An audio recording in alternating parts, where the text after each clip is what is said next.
Welcome you all to uniques-of-tamisha. நம்மளில் நிறைய பேர் பேட்ஸ் லவராக இருப்பாங்க. அப்படி இல்லைன்னா பேட்ஸை பற்றி நிறைய விஷயம் தெரிஞ்சுக்கிறதுல க்யூரியாசிட்டியாக இருப்பாங்க.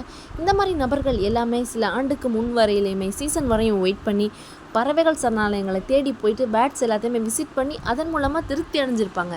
பட் இப்போ அதெல்லாம் தேவையே இல்லாமல் போச்சு. ரீசன் என்ன அப்படின்னு சொல்லி பார்த்தீங்கன்னா, அயல் நாடுகள்லேருந்து பறவைகள் சரணாலயங்களை நோக்கி வரக்கூடிய பறவைகளோட வரத்து கம்மியாச்சு.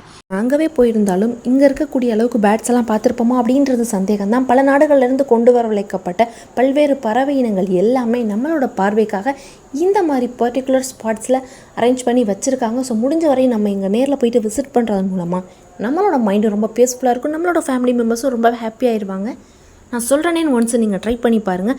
இந்த பர்டிகுலர் ஸ்பாட்டை பற்றியான முழு தகவல்கள் எல்லாமே நம்மளோட சேனலில் ஆல்ரெடி வீடியோவாக நம்ம அப்லோட் பண்ணியாச்சு. அதற்கான லிங்கும் நான் இந்த வீடியோவோட கமெண்ட் பாக்ஸில் பின் பண்ணி வைக்கிறேன். முடிஞ்ச வரையும் பார்க்க ட்ரை பண்ணுங்கள். தேங்க்ஸ் ஃபார் வாட்சிங். Keep support.